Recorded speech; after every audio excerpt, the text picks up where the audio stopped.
பேய் கதை கேட்குறது தான் யாருக்கு தாங்க பிடிக்காது. நம்ம ஊரில் எப்படி ஜெகன்மோகினி, ரத்த காட்டேரி கதையெல்லாம் இருக்குதோ அதே மாதிரி ஜப்பான் நாட்டில் நிறையவே பேய் கதைகள் இருக்குது.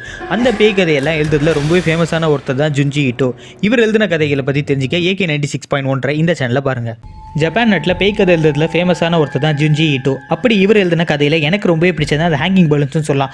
இந்த கதையில் ஒரு ஊரோட ஃபேமஸ் ஆக்ட்ரஸான டெருமி அவங்களோட அப்பார்ட்மெண்ட்டோட காரிடரில் தூக்கு மாட்டி இறந்து போயிருப்பாங்க. அவங்களோட இருப்புக்கு என்ன காரணம்னு விசாரிச்சுட்டு இருக்க இந்த நேரத்தில் நிறைய பேர் அந்த ஆக்ட்ரஸோட ஒரு பெரிய தலை உருவத்தை பார்த்துன்னு சொல்ல ஆரம்பிக்கிறாங்க. அதுக்கப்புறமா அந்த ஊரில் இருக்கிற எல்லா மனுஷங்களோட பெரிய தலை உருவமும் நடமாட ஆரம்பிக்குது. இந்த பெரிய தலை உருவத்தால் அங்கே இருக்கிற மக்களுக்கு என்ன ஆச்சு அப்படின்றத சொல்கிறது தான் இந்த ஹேங்கிங் பலூன்ஸோட மீதி கதையாக இருக்கும். ஜப்பான் நாட்டில் பேய் கதை எழுதுறதுல ஃபேமஸான ஒருத்தர் தான் ஜுன்ஜி ஈட்டோ. அப்படி இவர் எழுதின கதையில் எனக்கு ரொம்ப பிடிச்சதுன்னா அது ஐஸ்கிரீம் ட்ரக்குன்னு சொல்லுவேன். இந்த கதையில் வர டொமோக்கின்ற ஒரு சின்ன பையனோட தெருவுக்கு எல்லா சனிக்கிழமையும் ஒரு ஐஸ்கிரீம் ட்ரக் வரும். அந்த ஐஸ்கிரீம் ட்ரக் பசங்களுக்கு ஐஸ்கிரீம் சப்ளை பண்ணுறது மட்டும் இல்லாமல் ஐஸ்கிரீம் வாங்குற எல்லா பசங்களையும் ஊர் சுற்றி ஒரு ரவுண்டு கொண்டு கூட்டிகிட்டு போகும். டொமோக்கியோட அப்பா அந்த ஐஸ்கிரீம் ட்ரக்கில் டொமோக்கியை அனுப்ப மாட்டார். ஆனால் டொமோக்கி ரொம்ப அடம்பிடிச்சி கேட்டதால் எல்லா சனிக்கிழமையும் ட்ரக்கில் ரைடு அனுப்ப ஒத்துக்கிட்டாரு. ஒரு நாள் அப்படி என்ன தான் அந்த ட்ரக்குக்குள்ளே இருக்குன்னு அவங்க அப்பா எட்டி பார்க்கும்போது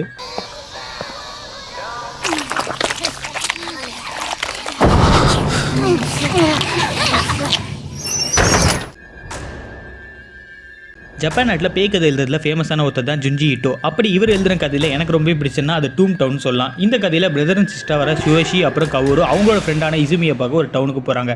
அப்படி அந்த ஊருக்கு போகிற வழியில் காரை டிஸ்ட்ராக்ஷனோட ஓட்டுறதுனால தெரியாமல் வழியில் போகிற ஒரு பொண்ணு மேலே இடிச்சிடறாங்க. அடிப்பட்ட அந்த பொண்ணை காரில் ஏற்றி கூட்டிகிட்டு போகும்போது அவங்க வழியில் என்ன இருந்துச்சுன்னா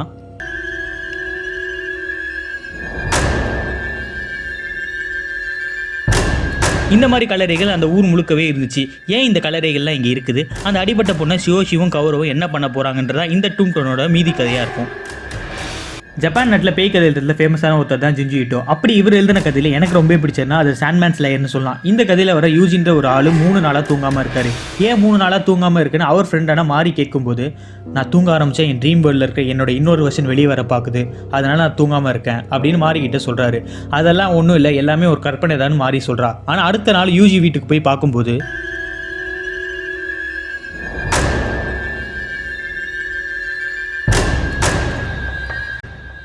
ஜப்பான் நாட்டில் பேய் கதை எழுதுறதுல ஃபேமஸான ஒருத்தர் தான் ஜுன்ஜி ஈட்டோ. அப்படி இவர் எழுதின கதையில் எனக்கு ரொம்ப பிடிச்சதுன்னா அது ஸ்லக்குன்னு சொல்லலாம். இந்த கதையில் வர யூரோன்ற பொண்ணு ரொம்ப நாளாக உடம்பு சரியில்லாமல் ஸ்கூலுக்கு வராமல் இருப்பாள்.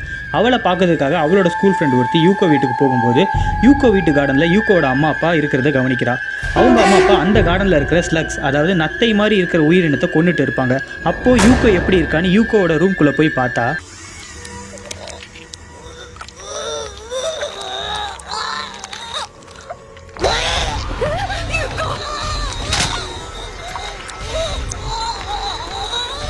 ஜப்பான் நாட்டில் பேய் கதை எழுதுறதுல ஃபேமஸான ஒருத்தர் தான் ஜுன்ஜி ஈட்டோ. அப்படி இவர் எழுதின கதையில் எனக்கு ரொம்ப பிடிச்சதுன்னா அது லாங் ட்ரீம்ஸ்னு சொல்லலாம். இந்த கதையில் ஒரு டாக்டர் பார்க்க ஒரு பேஷண்ட் போகிறாரு. சொல்லுப்பா தம்பி, உன் உடம்புல என்ன பிரச்சனை? டாக்டர், நான் கனவு ரொம்ப நேரம் காண்றேன் டாக்டர். எப்படிப்பா, நைட் 9 மணிலேருந்து காலையில் 6 மணி வரைக்குமா?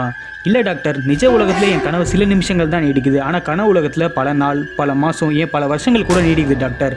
இந்த மாதிரி ஒரு விஷயத்தை அந்த டாக்டர் கேட்டதே இல்லை. இந்த விஷயத்தை டெஸ்ட் பண்ணி பார்க்கலாம்னு அந்த பேஷண்ட்டை அட்மிட் பண்ணி அவரை தூங்க வச்சு அவர் கண்ணை பார்க்கும்போது